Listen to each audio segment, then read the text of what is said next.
oración. Bien, hermanos, vamos a abrir nuestra Biblia entonces en Santiago, capítulo 1.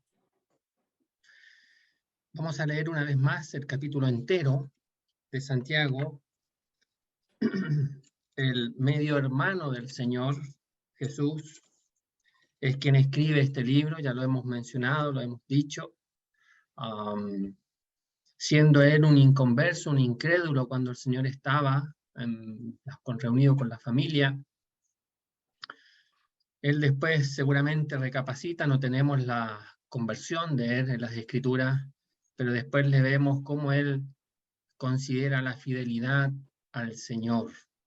Y en esa fidelidad, guiado por el Espíritu de Dios, escribe este libro preocupado por la iglesia, preocupado por los hermanos, principalmente por los creyentes hebreos, judíos de la dispersión que estaban dispersos.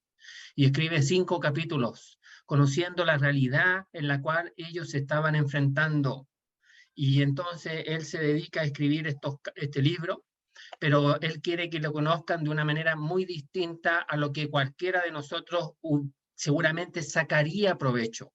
Entonces, él se presenta a sí mismo como alguien que es esclavo de Dios y esclavo de Jesucristo. Así lo presenta. Entonces, vamos a leerlo de esta manera. Dice Santiago, siervo de Dios y del Señor Jesucristo, a las 12 tribus que están en la dispersión, salud. Hermanos míos, tened por sumo gozo cuando os halléis en diversas pruebas, sabiendo que la prueba de vuestra fe produce paciencia. Mas tenga la paciencia su obra completa para que seáis perfectos y cabales sin que os falte cosa alguna. Y si alguno de vosotros tiene falta de sabiduría, pídala a Dios, el cual da a todos abundantemente y sin reproche, y le será dada.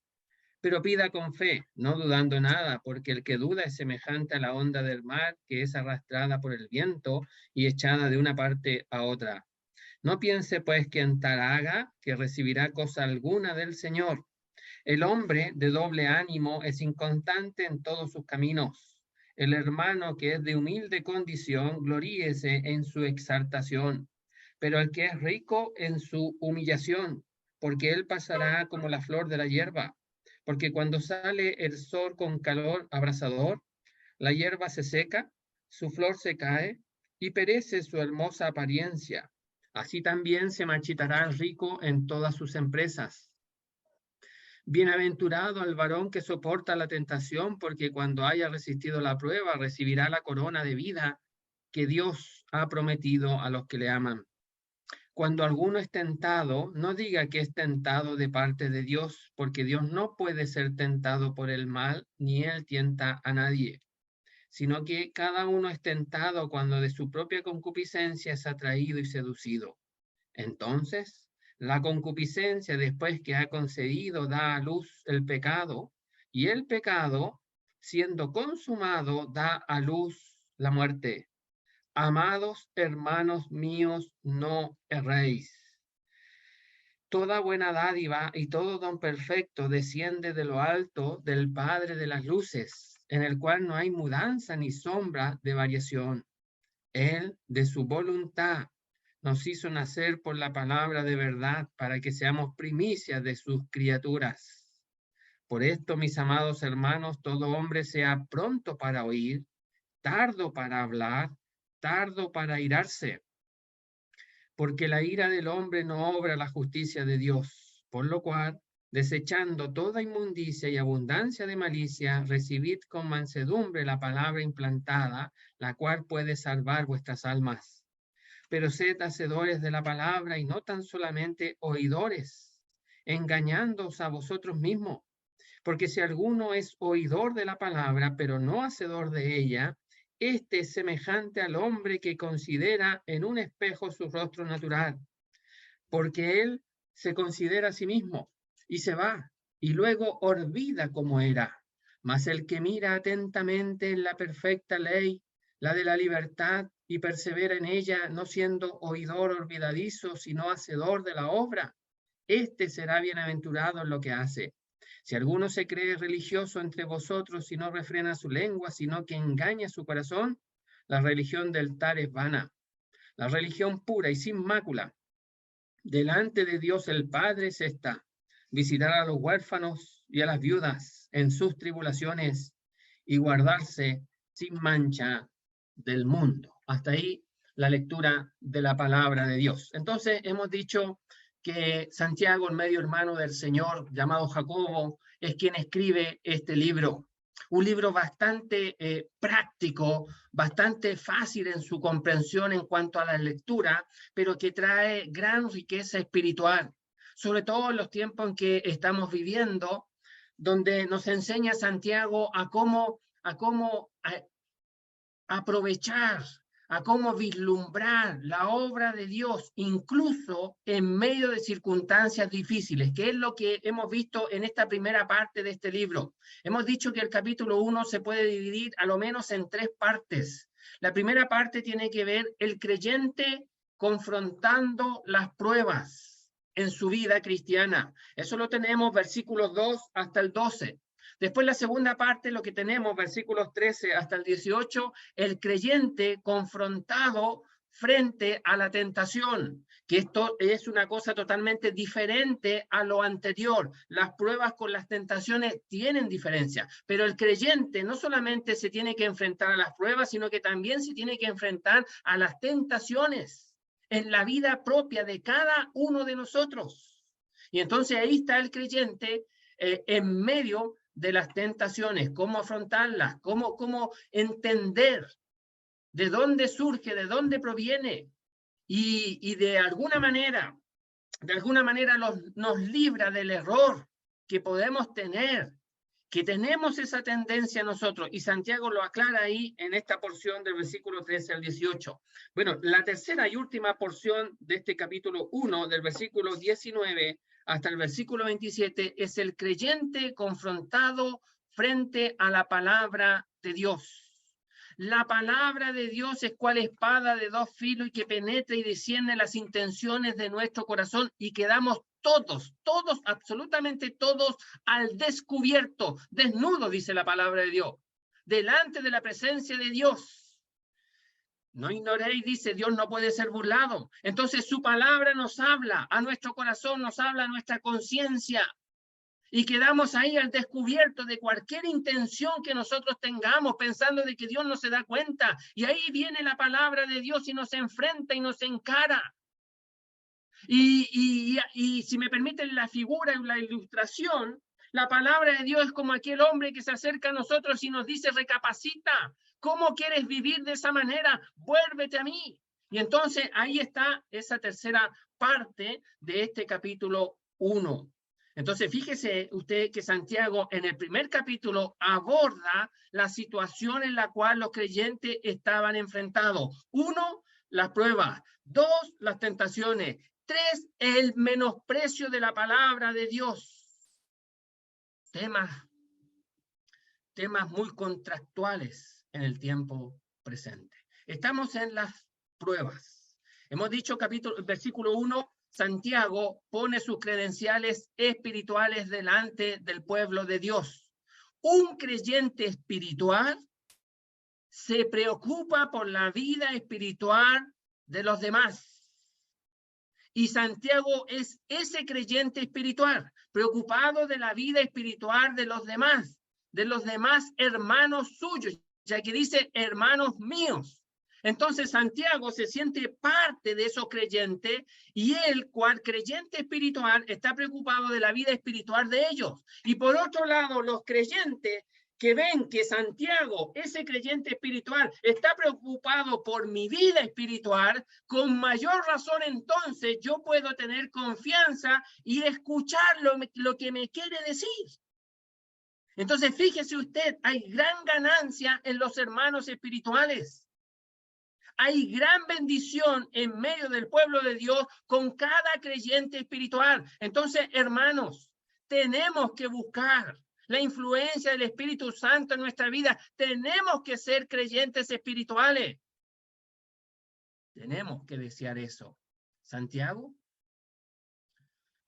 lo deseó, lo buscó, lo encontró. Eso no quiere decir que nunca pequemos, no, si pecamos, caemos a veces. Y quizás muchas veces. Pero buscamos permanentemente el rostro de Dios para ser de bendición a otros. Bueno, Santiago es así. Eso es Santiago, versículo 1. Versículo 2. El versículo 2 entonces va a introducir el tema de las pruebas. Entonces dice, hermanos míos, porque se hace parte de ello. Dice, tened por sumo gozo, o que el gozo, o que el corazón, o que su vida esté llena, completa de gozo. Cuando os halléis, cuando seáis sorprendidos o caigáis en medio de diversas pruebas, pruebas de muchos colores, pruebas de muchas maneras. No solamente una, sino que varias pruebas a veces vienen a la vez. Y uno se ve enfrentado a un montón de pruebas. Y ahí está. Y entonces Santiago dice, cuando eso ocurra, que su corazón esté rebosando de gozo. ¿Por qué? Porque quiere que sepamos esto, versículo 3, sabiendo. Y ese saber entonces es que nosotros tenemos que darnos cuenta que las pruebas son para llevarnos a la semejanza de su Hijo Jesucristo, que ese es el propósito de Dios para la vida de cada creyente. Esa es la meta. Hasta que todos lleguemos al conocimiento de la fe, a la unidad de la fe, a un varón perfecto, dice Pablo ya en Efesios capítulo 4, a la estatura de la plenitud de Cristo. Esa es la meta final, hermanos. Y entonces, mientras tanto, vivimos aquí. El Señor nos deja aquí para servirle y también para ser moldeado nuestro carácter, nuestra vida. Y entonces cada etapa de nuestra vida, cada situación, cada circunstancia, es para que la podamos afrontar de la mano del Señor, viendo el propósito divino en esa situación en la cual yo me encuentro. Y el propósito divino tiene que ver con moldear nuestro carácter a la semejanza de su Hijo Jesucristo, sabiendo que la prueba de vuestra fe produce paciencia. Paciencia, aguante. Aguante en medio de las circunstancias. Es soportar con la mochila pesada, quedarnos ahí hasta que el Señor diga otra cosa. Y esa paciencia, ese quedarse ahí, también trabaja. Entonces, fíjese usted, hermanos, que no hay prueba inútil en la vida cristiana. La prueba en la cual me veo enfrentado es la necesaria que Dios ha permitido y que va a ser de gran provecho para mi vida cristiana si yo entiendo mi postura, mi comprensión en medio de la prueba. Por eso dice el versículo 3, sabiendo, porque hay que saber. Tenemos que saber esto, que lo que se prueba es la fe, para que tengamos paciencia. Y la paciencia hace un trabajo completo en nuestra vida, con el fin de que maduremos, seamos perfectos, maduros, creyentes maduros, para que ya no seamos niños fluctuantes, hermano. Fíjese usted, mi querido hermano, que cuando Pablo escribe a los Corintios, sobre todo en el capítulo 3, habla de que ellos son niños. Y en la vida cristiana hay una etapa en que la niñez es lógica, es necesaria y es la consecuencia del nuevo nacimiento. Pero es anormal que después de varios tiempos, de varios años o de un tiempo prudente, el creyente siga siendo niño. Eso es anormal. Fíjese, el escritor a los hebreos le dice a los creyentes judíos a los cuales escribe, después de tanto tiempo, debiendo ser ya maestros. Después de tanto tiempo, le dice. Y les dice, mire, yo no les puedo hablar de un tema que necesito hablarles. Y es necesario que volvamos a los rudimentos de la palabra de Dios. Y el escritor quería seguir adelante con el sacerdocio de Cristo, un tema para ellos fundamental. Y ya había pasado tiempo y ellos seguían siendo niños. Entonces, hermano, la prueba es para que maduremos y para que estemos bien equipados y no nos falte cosa alguna. Ahora, si en medio de esa prueba yo no me doy cuenta qué está sucediendo, qué está pasando, no entiendo el por qué.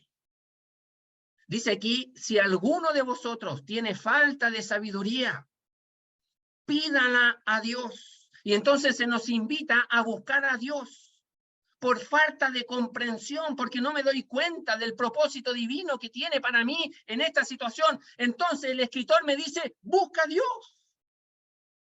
Quien busca a Dios siempre lo va a encontrar. Voy a decir algo que dije la vez pasada, no recuerdo si aquí, pero mire, Dios no juega a la escondida con nosotros. No, Dios no juega a eso. Quien le busca, lo halla. Quien golpea, se le abre. Quien llama, acude. Ese es nuestro Dios. Está al pendiente de cada uno de nosotros. Entonces, si alguno de vosotros tiene falta de sabiduría, pídala a Dios, el cual da a todos generosamente, no se le va a reprochar absolutamente nada, sino que más bien va a llegar lo que usted necesita comprender si realmente busca a Dios, pidiendo luz, pidiendo comprensión, estando ahí en medio de la prueba. A veces me da la idea que estamos siendo probados, no nos gusta para nada y esa es una realidad, no nos gustan las pruebas, a nadie le gustan las pruebas, eso es verdad, pero a veces zafamos de las pruebas por nuestros propios medios y buscamos vías de escape humanas, porque no soportamos esa situación, no la aguantamos esa situación y buscamos soluciones alternativas. Y cuando ya salimos por nuestros propios medios, ahí recién a veces buscamos a Dios para decirle, ¿por qué me hiciste pasar por tal situación? Y no hay respuesta, porque escapamos. Déjeme decir algo más. Cuando uno no pasa las pruebas, lo que va a suceder es que ese examen lo tiene que repetir. Y Dios va a permitir que en un tiempo que Él determine necesario, vuelva a enfrentar alguna situación similar para que pueda pasar la prueba. Y si otra vez no la pasa, va a volver a aparecer. Porque Dios quiere que pasemos las pruebas sabiendo de que Él está ahí para socorrer, para ayudar. Y porque tiene que hacer un trabajo en nuestra vida. Bien, versículo 6. Pero pida con fe. Ese es el requisito. Somos hombres de fe. Somos creyentes. Y si buscamos al Señor y estamos al abrigo de la palabra de Dios, fíjese usted que la Biblia dice, porque la fe viene por el oír y el oír la palabra de Dios. Y entonces si estamos sumergidos en la palabra de Dios, esa fe va a estar ahí como nuestra compañera permanente. Y entonces tenemos que pedir confiadamente en aquel a quien le estamos pidiendo, porque entendemos que nos acercamos a aquel que es absolutamente poderoso para ser mucho más abundante de lo que pedimos y de lo que comprendemos. Porque nos acercamos a él, a aquel que es el dueño absoluto y soberano absoluto de este mundo. ¿Cómo no me va a dar sabiduría si él fue el que me creó? Él entiende mi pequeñez aquí en mi cerebro y mi falta de comprensión y lo que me cuesta comprender. Él lo sabe mejor que cualquiera de nosotros, incluso mejor que yo. ¿Cómo no me va a dar sabiduría si lo pido con fe? Claro que lo va a hacer. Por eso pida con fe. No, ese no es un rotundo no. Es decir, pero por ningún motivo usted dude acerca de aquel a quien le está pidiendo. No pida dudando, pida con fe. Porque el que duda es semejante a la onda del mar que es arrastrado por el viento y echada de una parte a otra. Y entonces va a hablar de la figura del mar. Y va a decir que el creyente que duda es como la ola del mar, que según como esté el viento es llevado para acá o es llevado para acá. Entonces, las dudas hacen presa fácil de la vida del creyente. Y entonces puede estar pidiendo todo el día si quiere. Pero si las dudas van acompañadas de esa oración, no va a recibir nada. No piense, dice versículo 7, entonces, pues que en tal haga, que recibirá cosa alguna del Señor. Entonces, mire, uno pide a Dios y el Señor es quien nos hace llegar, o quien concede la sabiduría y nos llega a nosotros por el Espíritu Santo que mora en cada creyente. Entonces, mire usted, la Trinidad entera quiere ayudar en medio de las pruebas, hermanos. ¿No es eso dichoso? ¿No es eso motivo de gozo? Que Dios el Padre, que Dios el Hijo y que Dios el Espíritu Santo quieren involucrarse en las pruebas de su vida. Hermano, usted es hijo de Dios. Y Dios no le va a dejar solo. El Señor tampoco. Y el Espíritu Santo menos. Bien. El problema real, digámoslo así, es este, versículo 8. El hombre de doble ánimo, de doble alma, es como si tuviera dos almas. No es que tenga dos almas, pero es como si tuviera dos almas. Es inconstante en todos sus caminos. Mire la expresión, aquí quedamos la vez pasada y de aquí vamos a seguir avanzando hasta donde el Señor nos permita. Pero mire, este es el, digámoslo así, el corolario del problema en la vida cristiana. ¿Cuál es el problema en nuestra vida cristiana? Es que somos inconstantes. Dice aquí, estoy leyendo desde atrás hacia adelante. Mire, somos inconstantes en todos nuestros caminos. Los caminos se refieren a nuestra vida, a nuestro andar, a nuestro vivir. Entonces, el creyente es inconstante en toda su vida cristiana. Un día quiere servir a Dios y al otro día ya no lo quiere servir. Un día decimos que sí, al otro día decimos que no. Somos inconstantes. ¿Por qué? Porque somos de doble ánimo. Esa expresión doble ánimo, lo dije la vez pasada, lo repito, es como si tuviéramos dos almas. Y entonces al tener como si tuviéramos dos almas, el hombre viejo, el hombre nuevo, que se genera un conflicto aquí adentro. Se genera una batalla, se genera una lucha, creer o no creer, amar a Dios o amar las cosas que yo quiero, obedecer a Dios y su palabra o buscar mi propio camino, servirle a Él o servirme a mí mismo. Y ahí estamos en esa lucha constante. Y esa lucha es la que genera aquí un conflicto en la vida del creyente, y entonces por eso tenemos creyentes que no toman una decisión final y no se inclinan hacia las cosas de Dios, sino que están ahí. Es como si estuvieran al medio. Y entonces un día gana el Señor y al otro día gana el yo o el viejo hombre, o como le queramos llamar, el nuevo hombre o el viejo hombre, o el Señor o el yo, como queramos llamarle. Pero ahí está el creyente, con ese tremendo conflicto. Y entonces, ese creyente con ese conflicto, que no ha tomado una decisión seria delante de Dios, ¿sabe lo que le espera a él? Este futuro, mire, este es el futuro que le espera. Es inconstante en todos sus caminos. Ayer me tocó hablar un poquitito de Josías, el rey Josías. Mire, el rey Josías, segunda de Crónicas, capítulo 34, después te lo puede buscar, el 34 y 35. Pero mire, el rey Josías, cuando su padre se muere, que fue rey, un rey muy malo, de la tribu del sur, él tenía 8 años.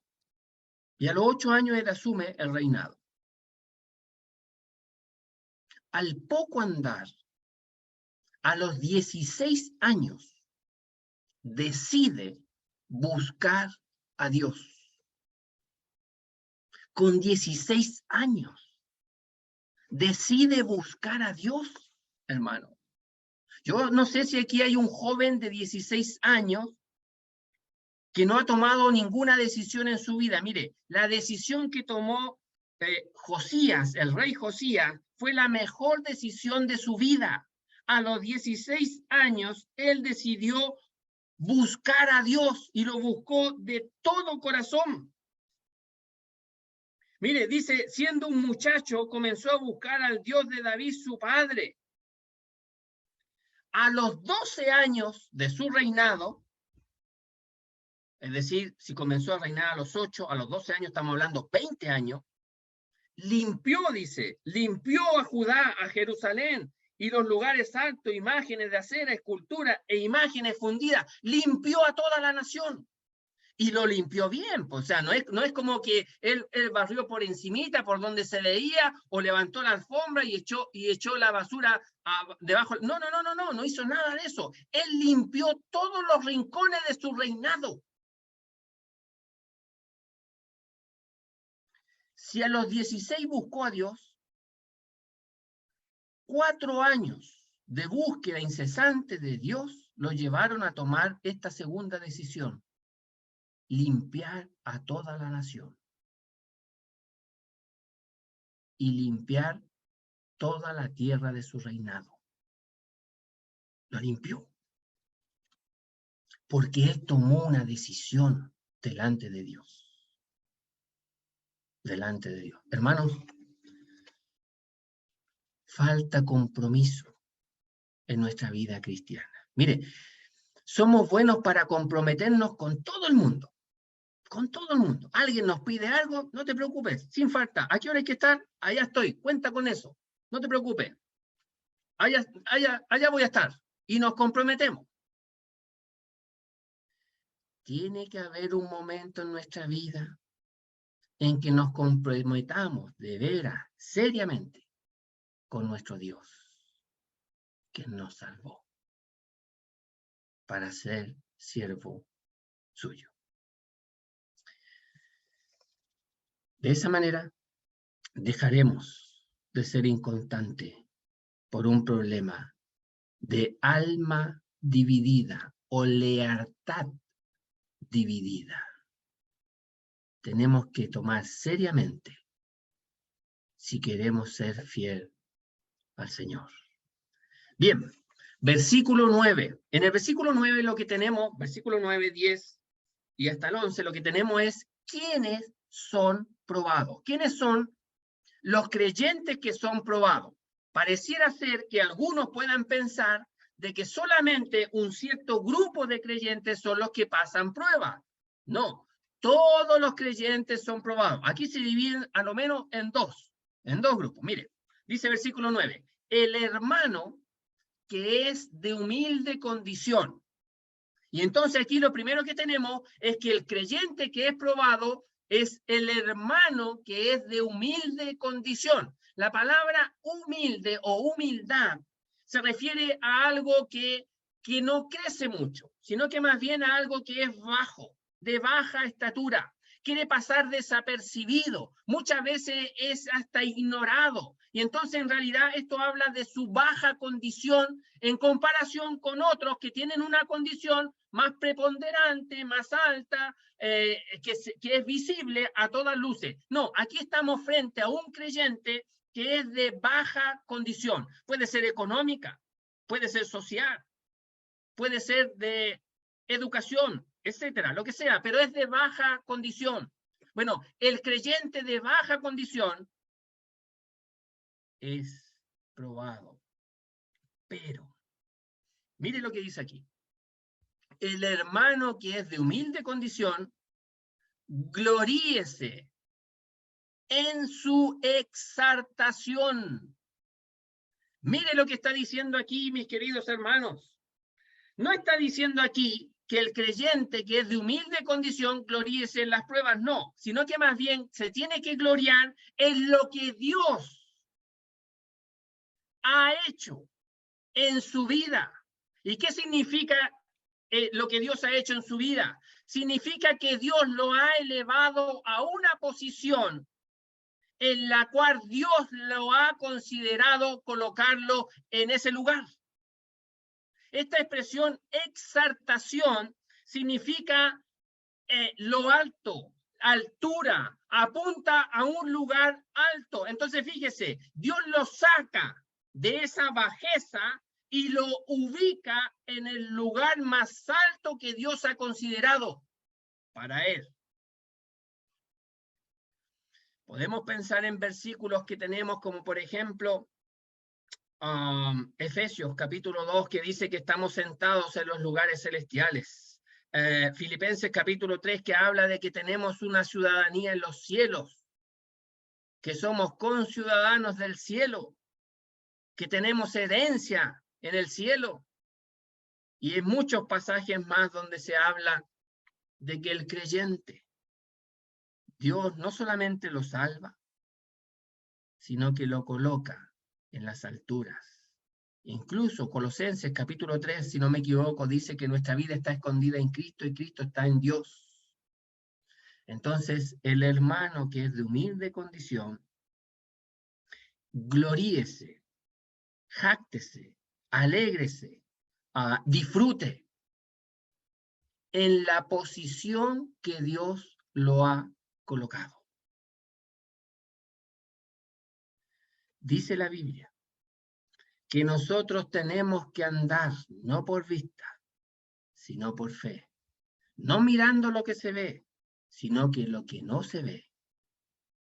Eso tenemos que pensar. Entonces, mis queridos hermanos de humilde condición, tenemos que gloriarnos, jactarnos, alegrarnos.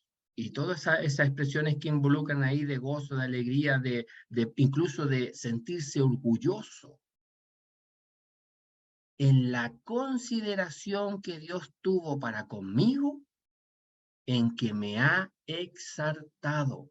Esta expresión, gloriarse, es una expresión que indica desde ahora en adelante. Es decir, yo me glorío ahora. Y esa glorificación va a ser con consecuencias permanentes, porque un día se manifestará literalmente la altura en la cual el Señor me ha colocado con cuerpos transformados para estar para siempre con Él en su presencia. Pero mientras tanto yo me glorío de lo que Dios ya ha hecho para conmigo y para con cada uno de ustedes. Y entonces podré ser el hermano más humilde de condición. Pero Dios me ha tomado y me ha colocado en la altura. Me ha exaltado. Esa es la gran misericordia de nuestro Dios, que aún quiere trabajar con el hermano de humilde condición, porque aún, incluso el hermano de humilde condición, su carácter tiene que ser moldeado. Versículo 10. El otro escenario. Dice así. Pero el que es rico. Y entonces ahora vamos a entrar en los hermanos que son ricos, que son de una posición ya no baja, sino que más prominente. Y entonces dice, pero el que es rico. Gloríese, no sale esa expresión, pero se coloca para entender el pasaje, dice, gloríese en su humillación, en su bajeza, en su pequeñez, porque él pasará como la flor de la hierba. Y entonces aquí está diciendo el que es rico, el hermano que es rico. Nosotros debemos entender que en el pueblo de Dios hay hermanos que son ricos. Y no es ningún problema en que hayan hermanos que sean ricos. Por ejemplo, José de Arimatea era rico. Él compró la tumba y pidió el cuerpo del Señor con Nicodemo para tomarlo y llevarlo a esa tumba. Entonces, hay hermanos que son ricos. Y el problema no está en eso. El problema es amar las riquezas por sobre Dios. Y ese es el problema. Pero si hay hermanos ricos, no hay ningún problema. Pero sí tiene que entender el hermano que es rico, que tiene que gloriarse en su pequeñez. ¿Por qué? Porque él pasará como la flor de la hierba. ¿Qué quiere decir esto? Lo que quiere decir es que el hombre no va a perdurar en el tiempo, en este mundo, por el caudal de la riqueza que tenga. Es decir, el rico no va a vivir más años prolongadamente conforme a las riquezas que tenga, sino que el hombre, incluso el rico, es como la flor de la hierba, que a veces está y es muy hermosa, pero después ya no está. Y si uno pregunta por esa flor, va a decir, no, ya se murió, ya no está, pasó, no está con nosotros. Porque así es la vida del hombre, es corta. Entonces dice, pero el que es rico, o el hermano que es rico, gloríese en su humillación, porque él, el rico, pasará, o el hombre, aquí hablando de rico específicamente, pasará como la flor de la hierba, porque así es la vida, es corta.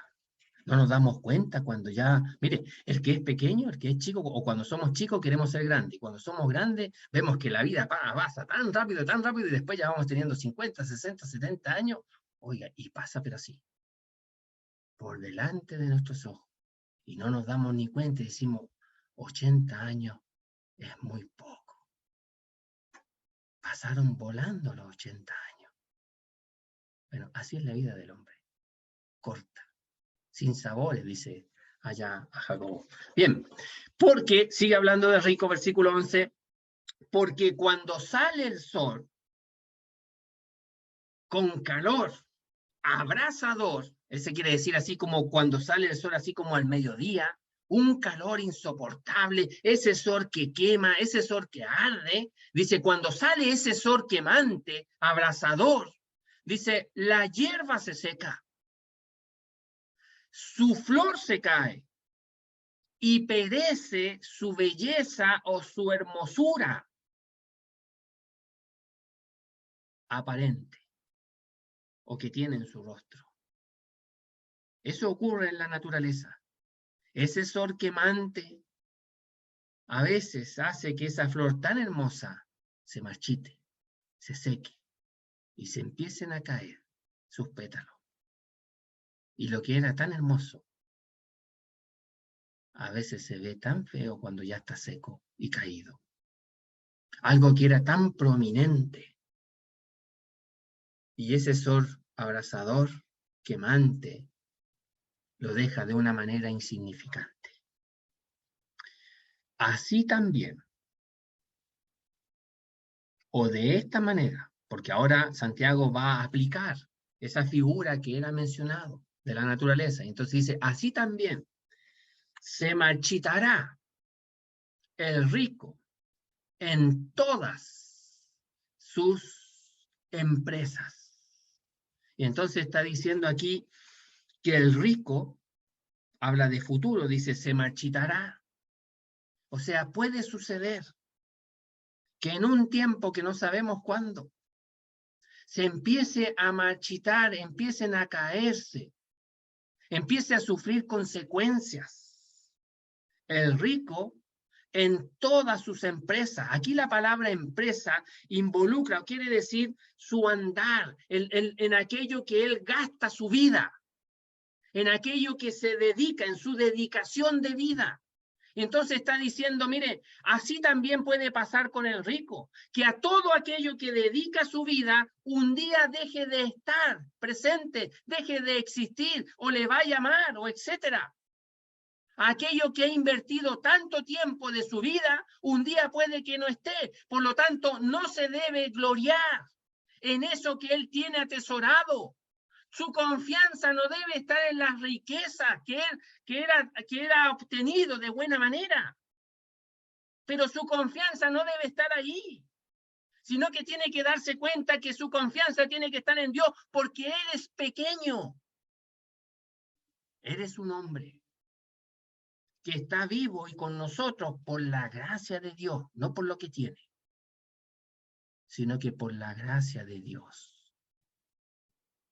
¿Recuerda usted una mujer que sufría de flujo de sangre? Creo que eran 12 años que padecía ese mal, que lo había gastado todo, mire, todo lo había gastado. Seguramente esa era una mujer pudiente que tenía muchos recursos y lo invirtió todo en médicos que le ayudaran. Y lo gastó todo. y no encontró solución. Hay cosas que el dinero no soluciona. Pero el Señor se encuentra con el Señor, rodeado de mucha gente, de los discípulos. Toca al Señor. El Señor hace un alto ahí, dice, momento, alguien me ha tocado. Pedro dice, pero Señor, mira, si estamos aquí tan apretaditos, ¿cómo alguien te ha tocado? Si todos te estamos tocando. Si... No, dice, no. Alguien me ha tocado con fe. Ha salido poder, dice. Y la mujer queda ahí. Yo. Y su flujo de sangre paró instantáneamente cuando le tocó. Bueno, por gracia de Dios, por la misericordia del Señor, estamos aquí y seguimos aquí hasta cuando Él diga, hermanos. Por lo tanto, el que es rico, gloríese en su humillación y dé gracias a Dios, porque le tiene aquí con nosotros. Y el que es de humilde condición, demos gracias a Dios por lo que el Señor ha hecho en nuestra vida. Versículo 12. Lo que se espera de aquel creyente que enfrenta las pruebas de la manera correcta. Mire lo que se espera para aquel hermano, sea de humilde condición o sea rico. Hay un galardón, hay un premio que el Señor quiere otorgar, pero va a depender, hermano, de cómo enfrentamos las pruebas. Entonces dice así, bienaventurado el varón que soporta la tentación. Aquí esta palabra tentación es prueba. La palabra tentación o prueba muchas veces es la misma palabra en el griego en que se escribió el Nuevo Testamento, el griego koiné que le llaman, que se escribió el Nuevo Testamento, es la misma palabra. Entonces, a veces se traduce de una manera y a veces se traduce de otra manera. Pero aquí estamos en la sección de las pruebas. Y esta es la promesa de bendición que hay para aquel creyente que afronta de la manera en que Dios ha establecido las pruebas. Entonces, bienaventurado el varón que soporta las pruebas, porque cuando haya resistido la prueba, recibirá la corona de vida o de la vida que Dios ha prometido a los que le aman. Mire lo que tenemos aquí en este versículo que cerraría el círculo de la primera sección del capítulo 1. El creyente frente a las pruebas. Se ve enfrentado al comienzo de diversas pruebas, pero al final de esta sección, se le dice al creyente que puede tener una promesa divina, un premio, un galardón dado por Dios. Porque es Dios quien quiere acompañar al creyente en medio de las pruebas, hermano. Y entonces esta es una promesa divina. Mire, dice así, bienaventurado. Esa palabra seguramente la conocemos bastante, en la que sale incluso en Mateo las bienaventuranzas, y entonces quiere decir dichoso, doblemente dichoso, feliz, pero hasta el máximo, hasta el colmo. Y entonces está diciendo que sea dichoso, feliz, que lo colme la felicidad, el gozo, la dicha. A aquel varón, aquel ser humano, aquel creyente, sea hombre o sea mujer, esté lleno de felicidad, de gozo. Pero ese varón, ¿qué? Y esa expresión, ¿qué significa? Lo que tiene que hacer. O sea, la dicha de ese varón, de esa persona, va acompañada si hace lo siguiente. ¿Qué tiene que hacer? Soportar. Esa expresión soportar habla otra vez de manera que tiene que ver con la palabra paciencia, aguante. Entonces aquí estamos hablando de soportar la carga. Es la misma expresión de la paciencia, el mismo vocablo de la paciencia, aguantar, resistir. Pero habla aquí de una manera perseverante, me quedo bajo la prueba. Entonces dice aquí que soporta la prueba. Y entonces ese creyente que está soportando la prueba, que está bajo esa prueba, tiene que sentirse dichoso.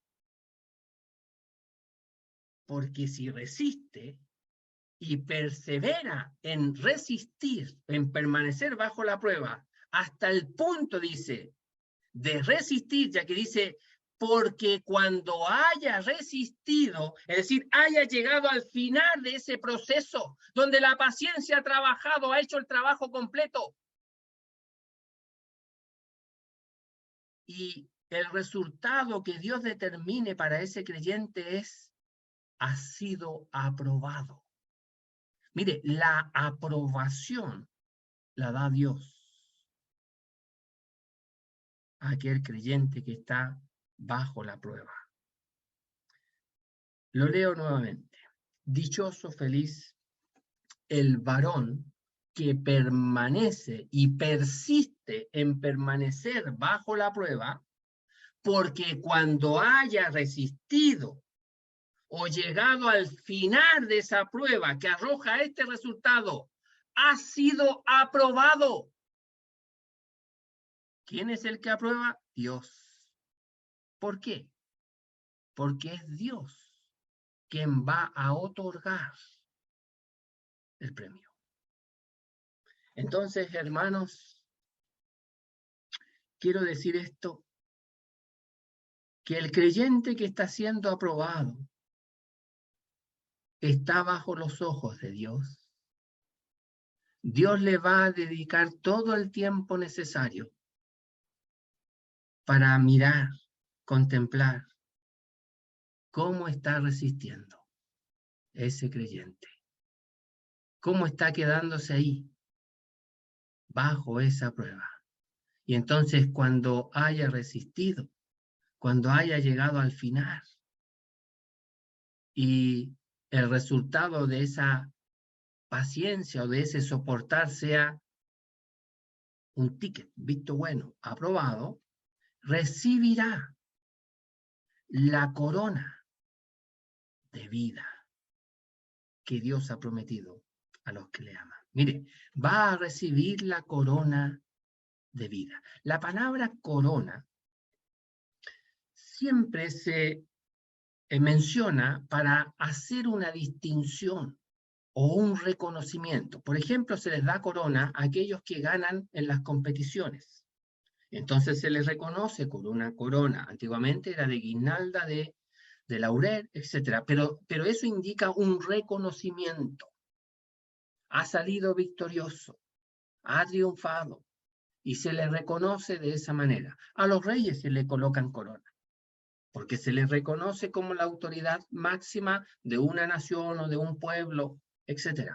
Entonces la corona habla de reconocimiento. Entonces fíjese que Dios va a entregar un reconocimiento, pero ese reconocimiento tiene un nombre, dice de vida. Y aquí lo que indica, no estamos hablando aquí de la vida eterna, no estamos hablando aquí de la vida humana, ya que el creyente probado es porque tiene vida humana. Segundo, el creyente probado es porque ya también tiene la vida eterna, que la vida eterna no se gana.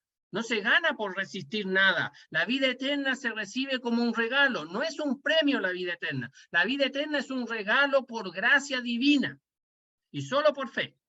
Y se regala, es un don de Dios, no por obras para que nadie se gloríe. Entonces aquí lo que está apuntando esta expresión corona de vida o corona de la vida es la vitalidad que comienza a surgir cuando ese creyente resistió la prueba y salió de la prueba, y entonces Dios le otorga para disfrutar la vida en plenitud. Mire, si me permiten una ilustración, cuando un creyente está siendo probado, muchas veces usted lo ve cabizbajo, triste, como apagado, como que no tuviera vida, porque está siendo probado, está afligido.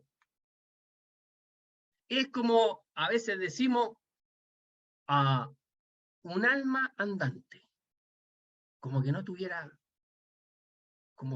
vida. Bueno, pero si resiste y pasa esa prueba, empieza ese creyente como a reflotar su vida. Y entonces la idea es esa aquí. Y entonces Dios le otorga el disfrute, la dicha de la vitalidad de la vida espiritual que él ya tiene por gracia.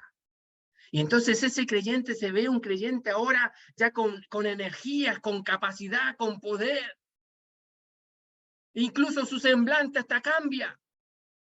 Ya no anda cabizbajo, sino que ahora hasta anda gozoso, alegre, contento. Y ahora quiere contar a todos lo que él ha atravesado y cómo el Señor le ha sostenido y anda como disfrutando de la vida. Bueno, es porque el Señor le ha dado esa corona, ese premio, ese galardón que él va a poder echar a los pies cuando esté delante del Señor en el tribunal de Cristo. Pero agrega algo más, mire, dice, corona de la vida que Dios ha prometido. Dios ha prometido esto. ¿Qué quiere decir? Que Dios lo va a hacer. Que Dios se ha comprometido y les ha juramentado a aquellos que pasan las pruebas, darle esta distinción, entregar este reconocimiento. Hermanos, voy a hacer una pregunta que también me la pregunto a mí mismo. ¿Quién quisiera ser distinguido por el Señor? Yo creo que si yo dijera, levanten la mano el que quiere ser reconocido por el Señor, que el Señor le reconozca, le haga un reconocimiento. Así como cuando alguien egresó de alguna carrera universitaria o del colegio y preparan el escenario y los citan a todos los padres y compañeros de curso y los van llamando de a uno por uno para que pase al escenario y le hacen un reconocimiento público delante de mucha gente. Bueno, ¿quién quisiera ser reconocido por el Señor? Yo creo que todos levantaríamos la mano. Bueno, para que eso ocurra, tenemos que soportar la prueba y resistir la prueba. Porque Dios ha prometido hacer este reconocimiento con la corona de la vida. Ahora, dice que Dios ha prometido a los que le aman. Y entonces, hermanos, nos damos cuenta que el amor a Dios o al Señor es la base, es el fundamento de aquel creyente en el cual está resistiendo la prueba. Ese creyente que resiste la prueba es aquel creyente que ama a Dios y que por ningún motivo quiere que Dios no cumpla el propósito que Él tiene para mi vida mientras estoy en medio de la prueba. Y entonces yo no quiero dejar el propósito de Dios inconcluso en mi vida, porque le amo. Hermanos, a veces no nos damos cuenta, pero cuando queremos escapar de las pruebas, estamos diciendo, y de manera inconsciente quizás porque no nos estamos dando cuenta, que no amamos a Dios, porque no quiero aceptar la situación en la cual Dios ha permitido que yo pase. Mire esta expresión. La voy a leer y con esto voy a llegar ya al final para no pasarme, hermanos. Pero mire, escuche esta expresión.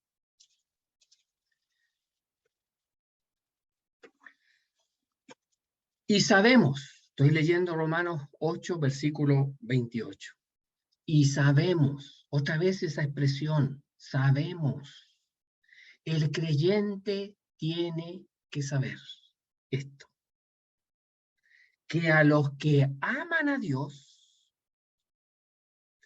todas, no algunas, todas las cosas les ayudan a bien. Esto quiere decir que todas las cosas armonizan. Es como una sinfonía. Es como que si las circunstancias fueran instrumentos musicales y tocaran una sinfonía que va a servir para el propósito de Dios en la vida de ese creyente que ama a Dios. Entonces, y sabemos que a los que aman a Dios, todas las cosas le ayudan a bien. Esto es, a los que conforme a su propósito son llamados. Mis queridos hermanos, Dios nos ha llamado con un propósito. Y dentro de ese propósito están las pruebas. Y por lo tanto, si yo amo a Dios, soporto las pruebas, porque las pruebas van a trabajar en mi carácter. Y va a trabajar de tal manera que Dios quiere que me asemeje a su Hijo Jesucristo. Aquel que dijo, en el cual tengo toda complacencia, en el cual el corazón de Dios se alegraba. Entonces, hermanos, termino diciendo que miremos en las pruebas el propósito divino que tiene Dios para mi vida. Y anhelemos recibir ese reconocimiento por parte de Dios, soportando y siendo aprobado, pasando la prueba con el visto bueno de Dios. Que el Señor nos ayude, hermano, y muchas gracias una vez más por la invitación.